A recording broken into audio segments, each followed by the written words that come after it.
قرآن کریم میں اللہ تبارک و تعالیٰ فرماتے ہیں کہ اگر ہم تم پر کوئی ایسی کتاب نازل کر دیتے جو کاغذ پر لکھی ہوئی ہوتی، پھر یہ اسے اپنے ہاتھوں سے چھو کر بھی دیکھ لیتے، تو جن لوگوں نے کفر اپنا لیا ہے وہ پھر بھی یہی کہتے کہ یہ کھلے ہوئے جادو کے سوا کچھ نہیں۔ اور یہ لوگ کہتے ہیں کہ اس پیغمبر پر کوئی فرشتہ کیوں نہیں اتارا گیا؟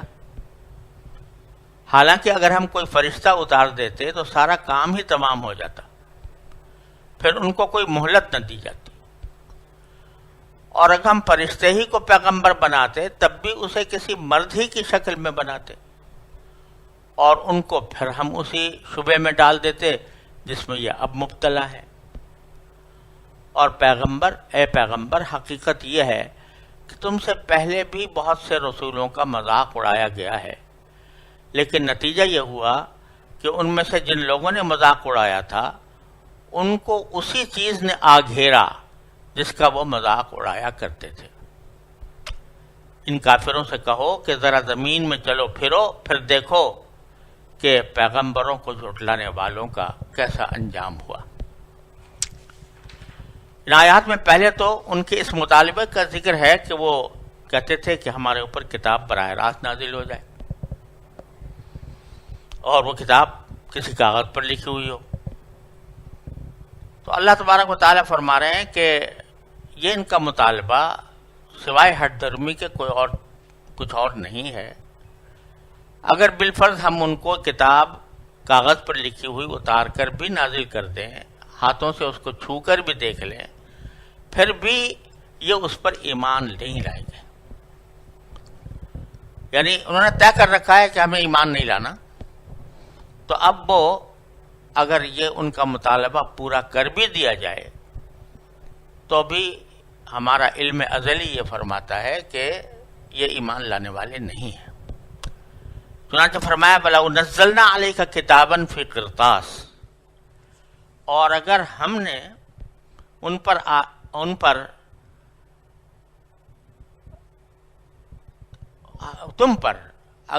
تم پر کوئی ایسی کتاب نازل کر دیں جو کاغذ پر لکھی ہوئی ہو، فَلَمَسُوهُ بِأَيْدِيهِمْ، پھر یہ اسے اپنے ہاتھوں سے چھو کر بھی دیکھ لیں، تو لَقَالَ الَّذِينَ كَفَرُوا، جن لوگوں نے کفر اپنا ہی رکھا ہے وہ پھر بھی یہی کہیں گے کہ ان ھذا الا سحر مبین، یہ کھلے ہوئے جادو کے سوا کچھ نہیں۔ جس طرح قرآن کریم جو ایک بذات خود معجزہ ہے، اس کے بارے میں بھی یہ لوگ کہہ رہے ہیں کہ یہ ایک جادو ہے، بعض اوقات جادو کہہ دیتے ہیں، بعض اوقات شاعری کہہ دیتے ہیں۔ اسی طرح اگر یہ کتاب بھی اس طرح نازل کر دی جائے تب بھی وہ اس کو صرف جادو کہیں گے، اور کتاب ان کے اوپر نازل کرنے کا مقصد یہ ہے کہ وہ یہ چاہتے ہیں کہ ہمارے پاس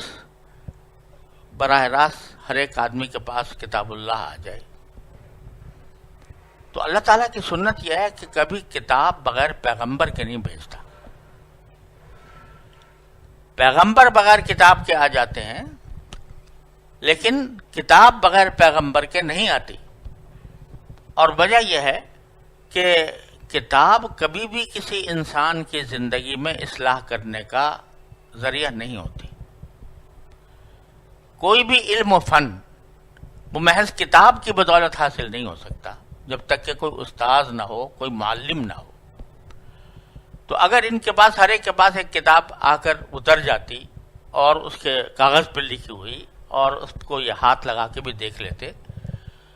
تو یہ اپنے آپ کو رسول سے مستغنی سمجھتے، کتاب ہمارے پاس براہ راست آ گئی، لہذا اب ہمیں رسول کی کوئی ضرورت نہیں، الیاذ باللہ۔ تو اس صورت میں یہ ہوتا کہ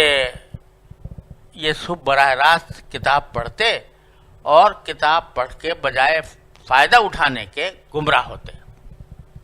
کیونکہ رسول کو تو بھیجا ہی جاتا ہے کتاب کی تشریح کے لیے۔ جیسے کہ اگر کوئی کسی علم و فن کی کتاب ہو، میڈیکل سائنس کی کتاب ہے، وہ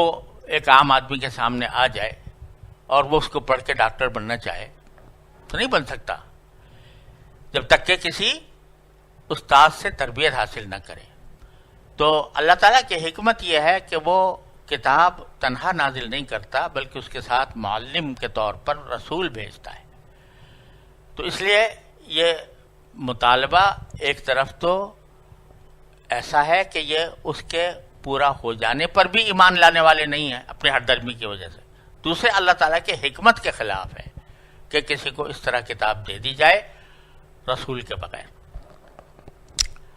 دوسرا ان کا مطالبہ یہ تھا کہ ہمارے اوپر کوئی فرشتہ نازل کیا جائے. وَقَالُوا لَوْلَا أُنزِلَ عَلَيْهِ مَلَكٌ. اب اس کے دو مطلب ہیں.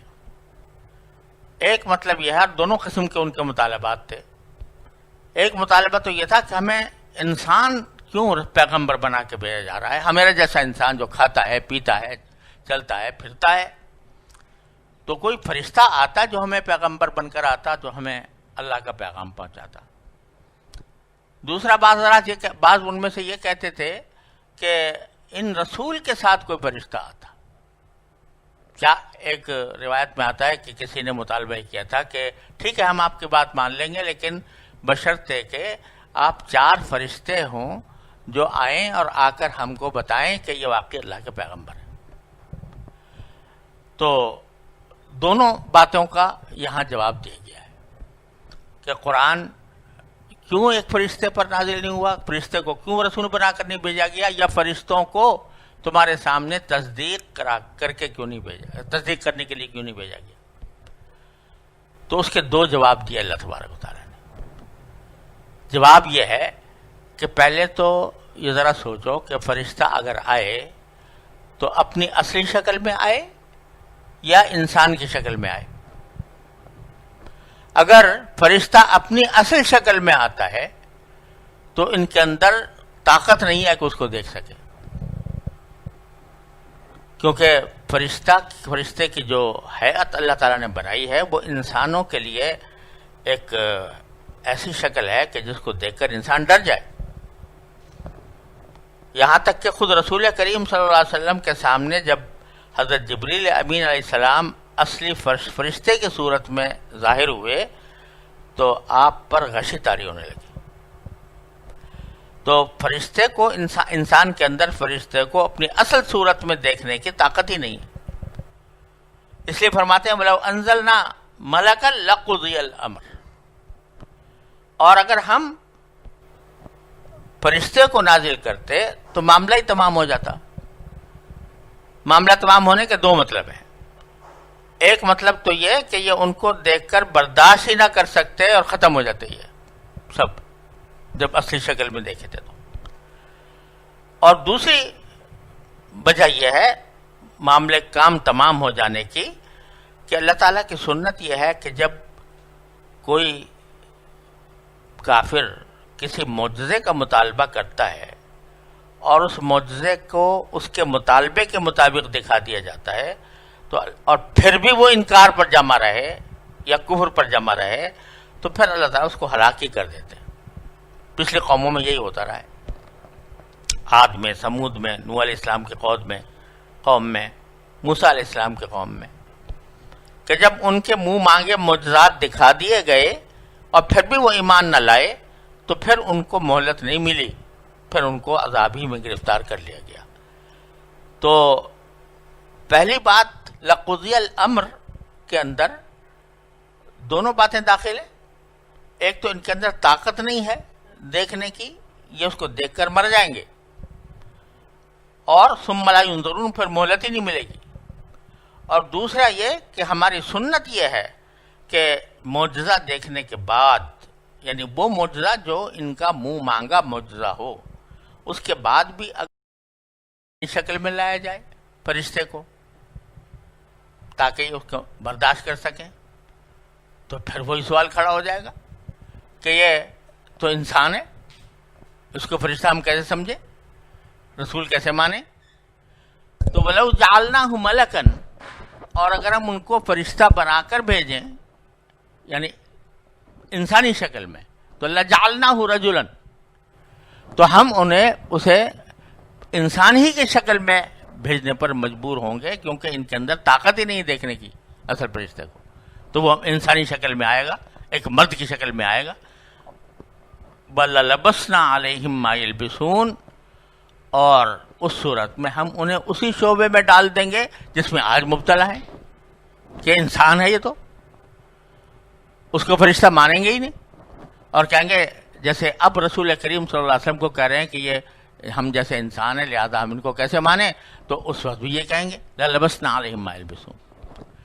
لہذا یہ ان کا مطالبہ کسی بھی صورت قابل عمل نہیں ہے